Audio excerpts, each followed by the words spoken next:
salut, j'espère que vous allez bien. Aujourd'hui, on se retrouve pour parler de ma palle du mois de février. Cette année, j'ai décidé de me lancer comme objectif de vider ma palle. Pour cela, je me suis dit pourquoi pas essayer de trouver un challenge sur le net pour du coup pas faire ça toute seule, faire ça avec quelqu'un et en même temps s'amuser tout en diminuant sa palle. Pour moi, avoir une énorme palle, enfin énorme, tout est relatif, ça dépend tout un chacun, mais c'est pas grave en soi. Moi je préfère avoir une palle qui déborde et me dire que quand j'ai envie de lire une romance, une fantaisie, un policier, bon je lis pas de policier mais vous voyez ce que je veux dire, et j'ai toujours quelque chose sur la main. Je sais que dans ma bibliothèque je trouverai quelque chose pour me satisfaire et ça c'est très important. Mais c'est vrai que ça fait un petit temps que je me dis quand même que ma pile à lire, elle commence un petit peu à déborder. Je suis aux alentours de entre 80 et 90 livres dans ma palle. Et du coup, je me suis dit, ce serait peut-être pas mal de la diminuer un petit peu pour quand même que tu culpabilises un peu moins quand tu achètes d'autres livres à la librairie. Du coup, j'ai décidé de participer à un challenge sur Instagram. Donc si vous ne me suivez pas sur Instagram, je vous invite à me suivre. Je suis très active. Comme je dis, j'ai décidé de participer à ce challenge qui est objectif vidage de palle, qui a été organisé par Gaga, Passion Book et Chronique d'une livrophage si mes souvenirs sont bons. Et en fait, chaque mois, on a un menu qui reprend 3 catégories, donc 3 objectifs à réaliser. Et on a aussi, qui s'étale sur 2 mois, un défi bonus qui s'appelle le défi arc-en-ciel. Et en fait, c'est des livres à lire suivant une couleur. Donc il faut que dans la couverture, il y ait une couleur définie. Avant de vous parler de ma palle du mois de février, je vais d'abord vous faire un tout petit récapitulatif du menu du mois de janvier avec les lectures que j'ai validées. Pour janvier, on commençait par la catégorie des bonnes résolutions et pour cela, il fallait continuer un livre d'une saga. Moi, j'ai choisi de continuer la saga Grisha, publiée aux éditions Milan et écrite par Lise Bardugo, ouais j'y arriverai. J'ai continué cette saga, j'avais commencé le premier tome au mois de janvier, et que j'avais le tome 2, je me suis dit continue sur ta lancée Carole parce que sinon tu sais, toi comme moi, que tu ne le liras que dans 3 ans. Toujours comme ça avec moi, les sagas il faut que je les étale sur plusieurs années, même quand je suis hyper passionnée.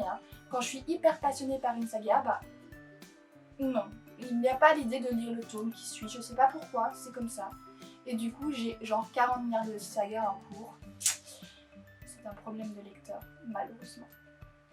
Le deuxième objectif du mois était la journée internationale du popcorn. Et pour cela, il fallait lire un livre qu'on verrait bien adapté au cinéma. Et quand j'ai regardé ma palle, je me suis dit que je verrais absolument bien Caraval, tome 1 de Stéphanie Garber, publié aux éditions Milan. Je le verrais absolument bien au cinéma. Imaginez-vous un décor carnavalesque, des couleurs, de la magie. Je me suis dit ça, ce sera ferait un film de dingue, ce serait vraiment super cool. Et donc je me suis dit pourquoi pas. Je l'ai lu, j'ai adoré. J'attends impatiemment de lire le tome 2. Et même si j'ai appris que le tome 3 ne serait pas traduit en français, ce qui m'ennuie vraiment beaucoup parce que je lis pas en anglais et donc du coup je sais pas comment je vais faire. Je crois que je vais devoir me forcer à le lire en anglais mais ça va pas être très glorieux. Mais en tout cas, si vous aimez la magie, les univers du carnaval, etc. Caraval, c'est fait pour vous, c'est vraiment un livre incroyable. Et le dernier objectif du mois était la journée internationale des câlins et pour cela il fallait lire un livre qui nous faisait du bien.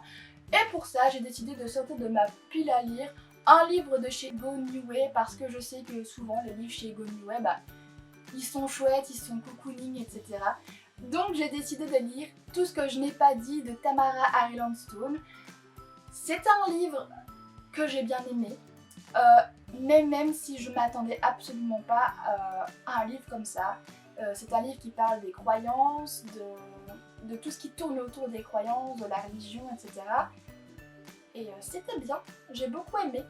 Et donc voilà. Passons au menu du mois de février et le premier objectif est la journée Darwin. Il faut lire un livre où la science a une place prédominante. Et pour ce faire, j'ai décidé de lire le roman Voyage au centre de la Terre de Jules Verne. Jules Verne est un auteur que j'aime beaucoup, j'ai énormément de livres à lui. Et je me suis dit, on va commencer par le premier que j'ai reçu. C'est aussi un objet livre agréable à lire. Donc ensuite, puisque le mois de février est quand même le mois de la romance, il était logique que l'objectif numéro 2 parle de la Saint-Valentin. Et il faut donc lire une romance. Et pour ce faire, j'ai choisi de lire le livre No Rules de Anita Higgins, publié aux éditions Addictive dans la collection Luxe. Je l'ai déjà lu. Je l'ai dévoré en moins de 24 heures, pourtant c'est quand même un énorme pavé. Mais l'histoire d'amour qui a été racontée par Anita Higgins ici est juste incroyable. C'est une romance qui m'a bouleversée. Je pense que le couple Tucker-Iris est devenu mon nouveau couple préféré littéraire.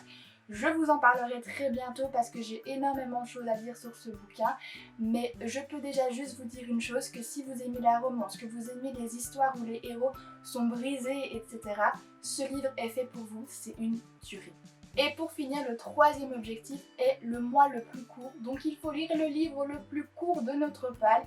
Et chez moi, il s'agit d'une histoire Tristan et Iseult. Ici, une adaptation de Pierre Dalle Nogaret. J'avais décidé d'acheter ce livre-là parce que c'était un classique. C'était une histoire d'amour dont j'avais beaucoup entendu parler. Et donc je voulais m'y intéresser. Donc il est vraiment tout petit. Il fait à peine... Attendez, il fait combien de pages? Voilà, il fait à peine 89 pages, donc ça va se lire très vite. Mais c'est un livre qui traîne depuis assez longtemps dans ma palle, donc ça ne me fera pas de mal de le lire. Voilà pour ce qui est de ma palle du mois de février. Alors, étant donné que je suis une très grande lectrice, il va de soi que je lirai beaucoup plus que 3 livres, mais dans l'objectif de Vide ta palle, je me suis donné comme objectif de finir ces 3 livres là. Donc pour l'instant le challenge commence plutôt bien vu que j'ai fini déjà un livre sur 3. Mais j'ai très hâte de m'y mettre à mes autres lectures et surtout de vous en parler. Voilà, c'est tout pour cette vidéo. Je vous souhaite de très belles odyssées livresques et je vous dis à très bientôt pour une prochaine vidéo.